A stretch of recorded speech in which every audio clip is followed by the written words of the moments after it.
wese munhu anogona kuti akabatsirwa nemumwe munhu. Ndakamudzwa mumwe munhu achitaura kuti munhu angandipe this kind of help, angandipe mari iyoyi, angandipe kamari aka. Inzwa, munhu ane kukomplaina mukupiwa, mukubatsirwa. Haisi mari yawashanda yauri kutambira. Help yekuti munhu angofunga kuti rega ndikubatsirawo nechichi.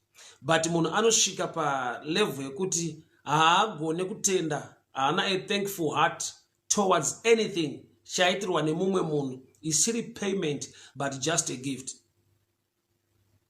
Munhu anonzwa kukosha zvekuti akapiwa zvichida mari shoma nemumwe munhu anoona sekunge atsvinyirwa. Yet the real truth is mari iyoyo haisi yako, akupa out of love. Aigona kutoishandisa chimwe chinhu. Hazvire kuti wese akubatsira chinhu ichocho haachachida muupenyu. Inyaya yekuti akuda iwewe kudarika chinhu ichocho. Otherwise basa rekuitisa mari shoma yaakupa anaro. Kana vamwe vanhu vekupa mari shoma iyo yauri kukomplaina anavo, but asarudza kupa iwe. But iwe unogona kusaona Mwari nokuti une breakthrough, une zvihombe zvawakatarisira. But I've come to tell you this. Murume uyu akauyiwa naye kuna Jesu. Some people brought a blind man to Jesus. Vanhu ava hazvirevi kuti havana zvekuita, hazvirevi kuti havanawo dzimwe hama dzavo dzinonetseka, vanhu hazvirevi kuti havana situation yavanoda kugadzirisa netime yavanoda kushandisa. Ukaona Bible rati some people brought a blind man to Jesus, zvinongoreva kuti murume uyu anga ane grace dzaaifanirwa kuappreciate. That's why Jesu akamubata ruoko akafamba naye. Jesu ari kuti zvinoitwa nevanhu izvozvo zvina Mwari mukati, nokuti naMwariwo futi anogona kuzviita zvaunga uchiitirwa nevanhu. Saka vanhu pavanga vachikuitira, it's by the grace of God. Unogona kukomplaina kuti apa ndichiri bofu, handina breakthrough yangu, but yekuti usvike pana Jesu hauna kusvika wega. Some people brought the blind man to Jesus. Kureva kuti ivavo vasina simba rehealing, but vane a distance yavanokufambisa out of love yekuti usvike pana Jesu. Hauna kuuya wega. Eya havana simba rekuti upore, but vane tsitsi neupenyu hwako dzekuti vanokusesedza nekukusvitsa paunogona kuwana help. So kubatwa ruoko kumurume uyu naJesu, it's a picture yekuti we need to appreciate whatever help inouya mukati meupenyu wedu. Tiregere kuva nemweya wekusatenda, tichitaura kuti aiwa abatsira hake, but ona situation yangu ichiri yakakura abatsira hake. We need to have a heart iri thankful always. So Jesu abata munhu ruoko, ari kufamba naye kubuda muguta. Vabuda muguta ndokubva aenda kwaakaenda akasvika naye. Bible rati Jesu ndokubva anamatira murume uyu. But kumunamatira kwaakaita, process yaakaita, Bible roti wakapfira munhu uyu mate. I'm sure that's the main reason why Jesu asiya varume vauya kana kuti vanhu ava akafamba nemurume uyu a certain distance, nekuda kwokuti zvaari kuda kuita kuti murume uyu awane kuporeswa zvakanakira iye bedzi, nokuti ibofu haangaone kupfirwa mate. Vamwe vanhu vauya navo vanoona, vanogona kumuudza mashoko asiriwo kuti aiwa zvaakuitika izvi hatizvitenda, hatizvigamuchire. Why? Nekuda kwekuti Jesu chinhu chaari kuita chinhu chitsva. Kune mapofu mazhinji aakaporesa, but formula yaari kushandisa pana Mark chapter 8:22, Bible rinoti wakapfira mate mumeso webofu. So vanhu reason yavasiyirwa nawo ndeyekuti dai vakatevera vakaona process iri kushandiswa naJesu, zvaigona kusavaitira zvakanaka. Asi chionaka kuti vanhu ava vane chavatogona. Vaunza munhu kuna Jesu, kwete kumwe kunhu kuna Jesu, but vasvika vasvitsa munhu pana Jesu, Jesu anobvisa murume yebofu pane vanhu vauya naye. In other words, shoko ringotizivisa kuti there will come a time in life yekuti une vanhu vanoya muupenyu hwako, zvichida vachikubatsira vachiita chimwe chinhu chakanaka muupenyu hwako, but you must know a certain level yekuti zvimwe manje zvinoda kuitwa naMwari zvinogona kutodziviswa nevanhu vakuunza kuna Mwari wacho. I want to hear me very well. Munhu uyu aunzwa kuna Jesu kuti aporeswe. Jesu ndokubva amubvisa pane vanhu ava akaenda naye kure kuti amunamatire. Zvoreva kuti vanhu vanogona kunge vaoffer help mulife mako to a certain level, to a certain area, but usakanganwa kuti vachiri vanhu nyange vashandiswa naMwari, nokuti vanogona kusvika nguva yavanotanga kushanda ivo vasisiri kushandiswa naMwari. Panguva yekuti vanogona kudzivisa healing yako ivo vakuunza kuna Jesu, nokuti zviri kuitwa naJesu izvi havasati vazviona havangazvinzwisise. This is a picture yekuti unogona kutoparidzirwa vhangeri ukatendeuka, but wasvika pana Jesu pashoko raMwari, Mwari woda kuita chimwe chinhu chavanoziva kuti naivo vakakuparidzira havasati vachiexperience nekuziva, saka havagone kuchiitira iwewe ipapo, nokuti vanenge vakatocreata a doctrine already yekuti Mwari haadai, Mwari anoita izvi, Mwari anoita izvi, kana Mwari achiporesa Jesu anongodai. Saka choda kuitwa naJesu chitsva even kuvanhu vauya newe. Saka Jesu ari kuti chitsva chandiri kuda kuita chinotoda kuti ndikubvise pavanhu, nokuti vane an old mindset, vane zvimwe zvavanoziva but zviri zvekare. Jesu ada kuita chinhu chitsva. So anobuda nemurume uyu pavanhu woenda naye kunze kweguta. Apfira mate kumeso emurume uyu. Anoita mubvunzo wokuti uri kuonei? I need to read. And Jesus asked him, verse 23, do you see anything? He looked up and said, I see people. They look like trees walking around. He looked up. He looked up and said, I see people. They look like trees walking around. Akatarisa mudenga akati ndiri kuona vanhu. They look like trees, vakaita semiti walking around. Semiti iri kufamba. Nyaya inorevei? Murume zvanzi wakatarisa mudenga. He looked up. Vanhu vari on the ground, vanhu havasi mudenga. But murume uyu atarisa mudenga. He said, I see people. I see people. Mudenga, I see people. Mudenga, he looked up and said, I see people. They look like trees walking around. Statement yemurume uyu ine confusion. Statement yemurume uyu inotaridza kuti ane imwe nyaya iri out of topic pano inoda kuadreswa. Akatarisa mudenga, he looked up and said, I see people walking like trees. People, mudenga, ndiri kuona vanhu. Nyaya yemurume uyu inorevei muupenyu hwedu nhasi? Ane vhangeri raari kuparidza murume uyu rarida kuti tinzwe manera anhasi. He looked up and said, I see people. Vanhu havasi mudenga. He looked up. Mudenga, ndokuti ndiri kuona vanhu vari kufamba kunge miti. Miti haifambi, vanhu havagari mudenga, vanhu vari on the ground. But he looked up, ndokubva aona vanhu kunge miti. So mudenga maari kutarisa, it's a spiritual level. My brother Napoleon Mate, may the good Lord bless you. Joshua Mazengera, you're welcome, God bless you. I looked up and I saw people walking like trees. Vanhu havagari mudenga. But Bible rati akatarisa mudenga akati ndiri kuona vanhu vari kufamba kunge miti. Miti haifambi, vanhu havagari mudenga. Saka pandoda kuti tinzwisise manje, paari kuti I looked up, ndakatarisa mudenga, ndikaona vanhu vari kufamba kunge miti. Kuda kuti ari kuda kuti pa picture yedenga. Shoko parati he looked up, kuda kuti ari kutaura vision yedenga. Vhangeri riri kuparidzwa nemurume panapa rine chekuita nevanhu uye nemiti. But zvaari kutaura izvo zvinotaridza kuna Jesu kuti achine problem. Ranga riri bofu risingaoni. Akuona dambudziko rake ava maonero. But maonero ake iwaya ane dambudziko. Ivhangeri randoditsanangure panapa mugone kundinzwa vanhu vaMwari. Ngatidzokei kuna Genesis. Adam paakadya muchero usiri kutenderwa naMwari, akapfeka mashizha nekuda kwekuti meso ake akavhurika, akaona kuti akashama.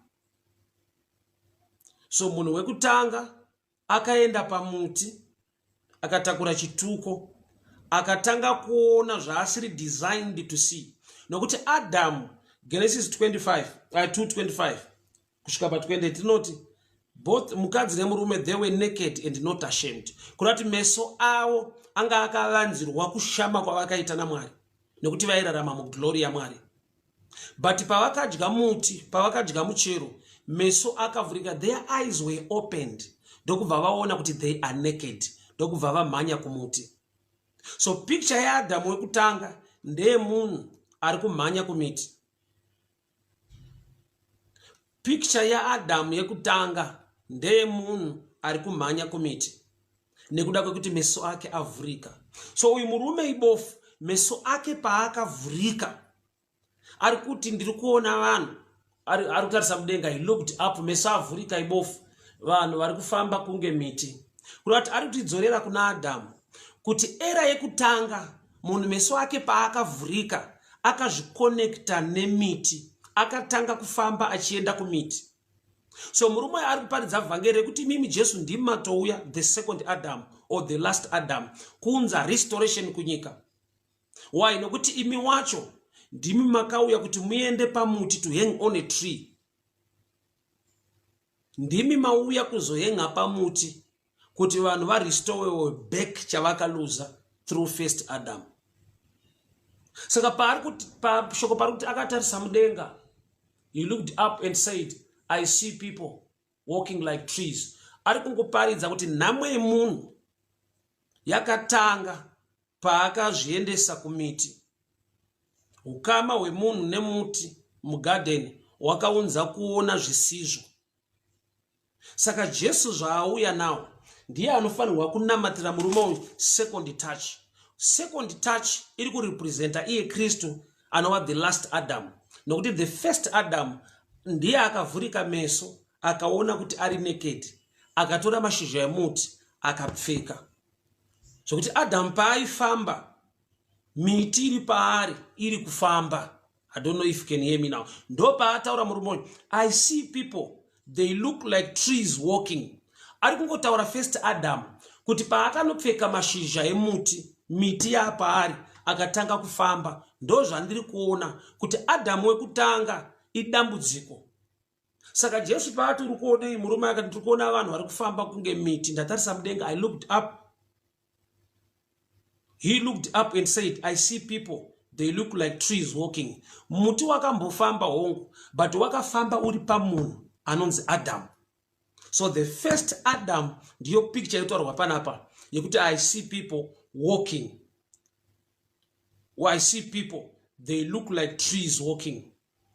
Muti haufambe, but Adam paakatora mashizha emuti akaisa pamuviri wake achifamba mugarden, muti wakatanga kufamba nekuda kwemunhu anonzi Adam.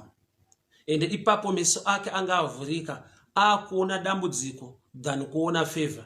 Nekuti meso paakavhurika akaona akashama, agara akashama, but paakadya muchero usina kutenderwa because of sin, his eyes were opened. Ndokubva aona kuti akashama, akuona problem, akuona zvisizvo. Saka Jesu pano paari kunamata, once more Jesus put his hands on the man's eyes. First, when he had spit on the man's eyes and put his hands on him, he asked, do you see anything? But on a second touch now, once more Jesus put his hands on the man's eyes. Then his eyes were opened, his sight was restored. His sight was restored. And he saw everything clearly. So per second touch ndo pari kuonekwa everything clearly. Which means it takes the second Adam kuti tive proper, tive vanhu kwavo, vanoona zvinhu kwazvo, vanova neukama naMwari wakanaka. Jesu ndokubva ati kumurume, Jesus sent him home saying, do not go into the village. Pane kwaari kutsurwa, kwaari kurambidzwa kuenda. kungarevei nokuti Jesu ane simba chero nzvimbo yese ndimwari. But say ari kuti do not go back into the village. Enda hako kumba but usaenda mumusha. So handizive kuti musha wake, imba yavo haisi mumusha here. Kuti musha uri paside imba yavo iripo. But one thing chanda understand panapa ndechekuti Jesu paari kuti do not go back into the village. Do not go back into the village. Firstly, he said, he sent him home, saying, do not go back into the village. Village pano ishado picture yema systems awakakura now. Village pano matongo environment yawakarerwa yakanecha mafungiro ako ikanecha maonero ako pamusoro pezvinhu. Saka Jesu ari kuti kana ndakupa restoration yesite haufanirwe kuopareta uchiinfluencwa neenvironment yawakakurira zvamakakura uchinzwa nekutaura nekudii. Toda kuti uoparete pane zvandakuitira from the dimension yekuti wane ukama naMwari uye wapiwa restoration. Why? Nokuti ukadzokera musystem iyoyo inocorrupta your thinking system, inocorrupta maonero aunoita zvinhu. Romans 12:2 ndo painoti your mind must be renewed by the word. Do not be conformed to the pattern of the system of this world, but may your mind be renewed by the word of God. So murume ari usadzokere mumusha. Kurati kune environment inokudinaya, inokurambidza, inokutadzisa, inoita kuti breakthrough yako ive breakdown again. Murume uyu apiwa meso ekuona arestorewa, but ane warning, do not go back into the village.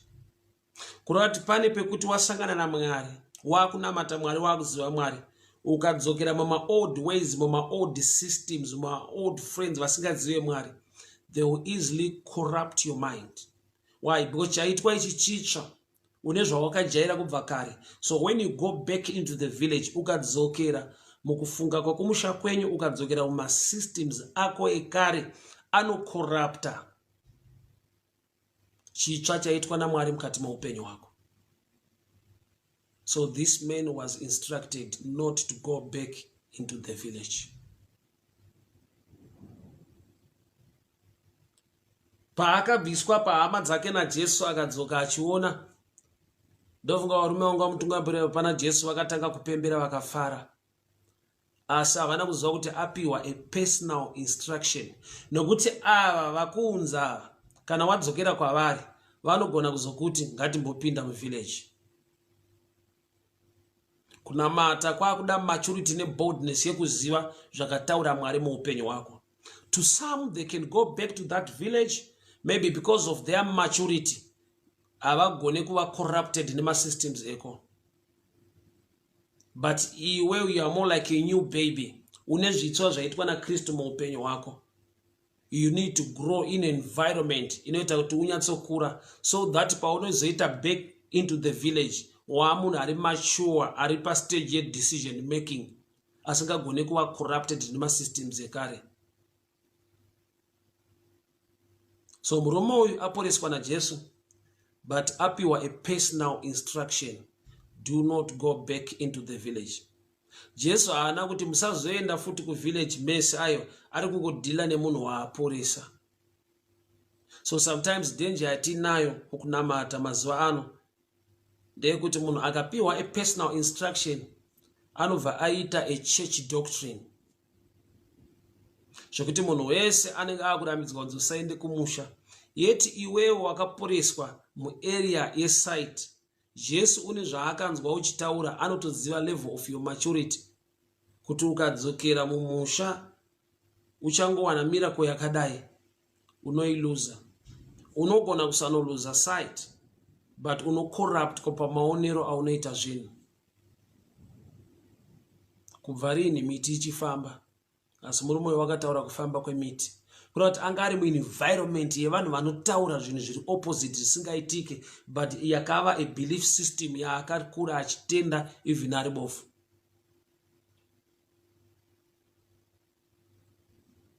Makata bosataka. Adonya kudya, how are you doing, my brother? May the good Lord bless you. May the good Lord favor you. So regani zokepa mashure msha. Ruma uyu auya akabatwa nevanhu. People led him to Jesus, and Jesus led him out of the village. Kunati atungamirirwa in two ways, by men and by Jesus.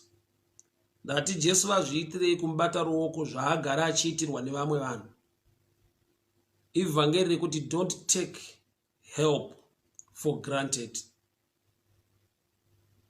Zvawaitirwa nevanhu kuunzwa pano vachikulidha, Jesu anogona kutotangira ipapo kuti anokubata ruoko utanga kukulidha. Kureva kuti paunolidwa nevanhu, gonawo kuziva kuti rungangodaro ruri ruoko rwaMwari ruri kushanda muupenyu hwevanhu ava, to help me and to lead me.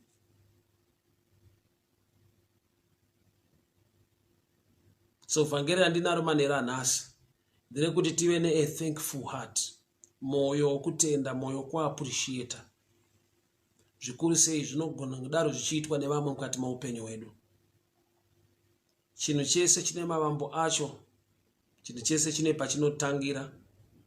Bible rinoti, do not despise the days of your humble beginnings. So vanhu vakatungamirira murume uyo vakamuunza kuna Jesu. Vanhu bofu rinongoda munhu wani kuritungamirira. But Bible rati people brought the blind man to Jesus, which means this man anga akatakura much grace although he was still blind. Nekuda kwekuti vanhu vaisiya mabasa avo nekudii vazhinji vachimuendesa iye kuna Jesu. But nekuda kwekuti anga asati aakuona, anogona kusaona kukosha kwazvo. Ova nepfungwa yekuti vese mapofu vane vanhu vanovatungamirira. Gamba mapofu mazhinji anogona kutungamirirwa nemunhu, but iwe wakawanirwa nyasha nokuti pane vanhu vari kukutungamirira. Vasiya mabasa avo, vasiya zvavanga vachiita, but nekuda kwekuti aone uri bofu, unogona kufunga kuti zvinoitirwa munhu wese. Munoziva here hama dzangu kuti vanhu vanonetseka vakawanda. Mumwe nemumwe munhu ane urongwa hwakanyanya neupenyu hwake. Hakuna ari palevel yekuti ndagutsikana zvese zvaita.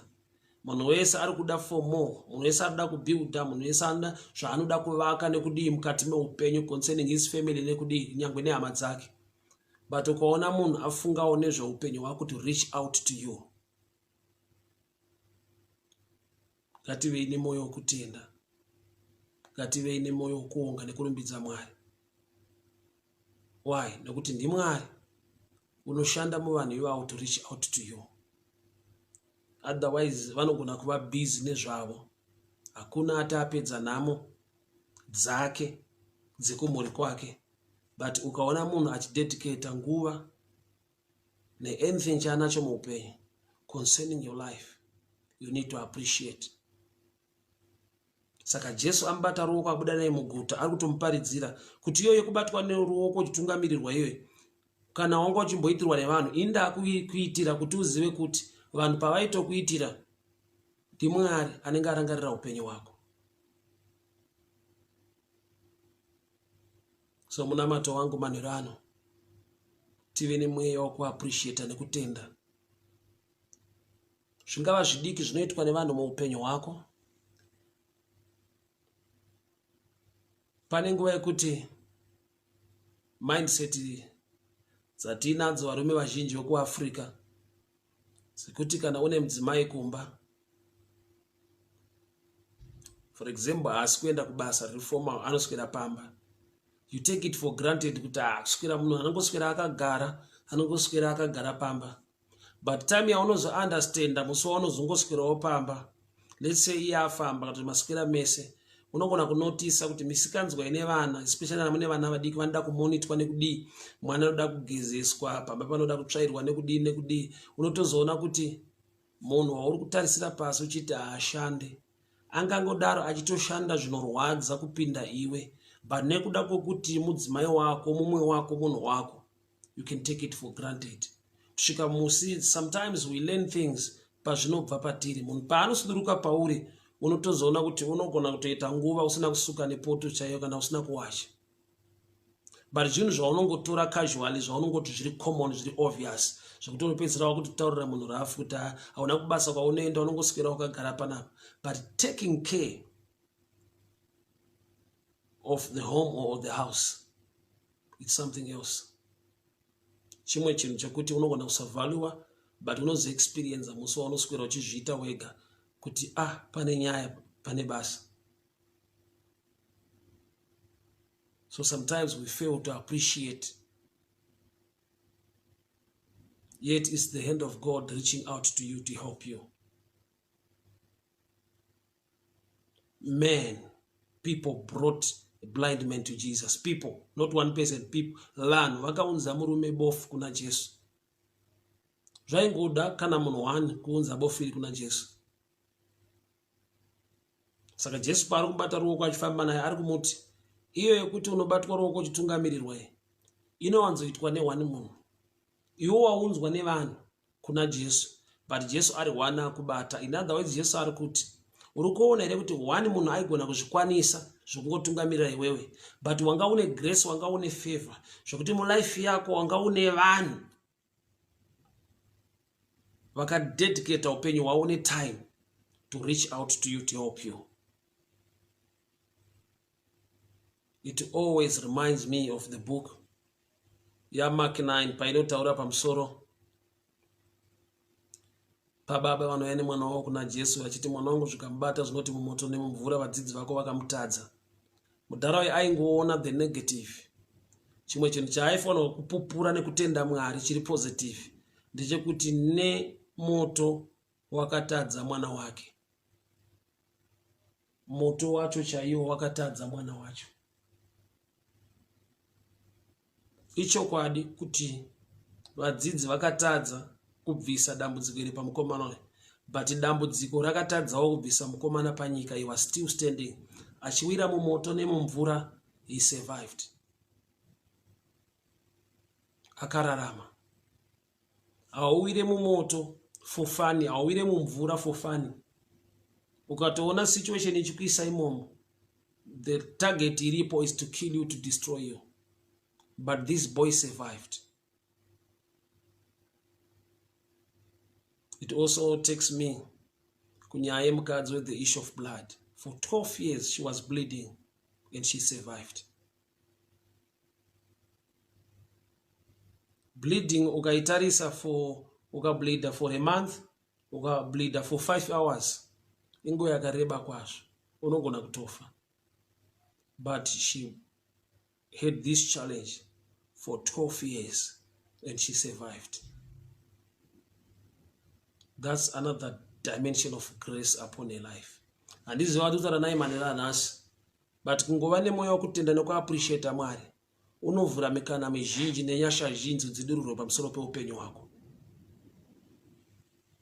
Hama dzangu, ndafara kukuonai. May the good Lord bless you. Munhu anokuda nemunhu anoda zviri pauri.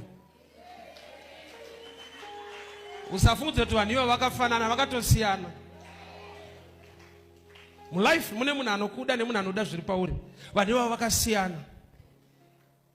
Kune vanoda kana moto waakudziya, vasingakujoine kana uchitsvaka tsotso.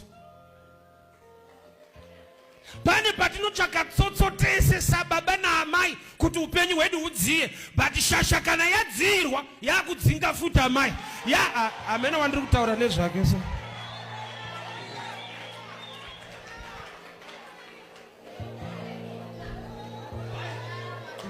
Amen. Unogona kubvunza ari pasaidi pako kuti hausi kunyanyodzirwa here.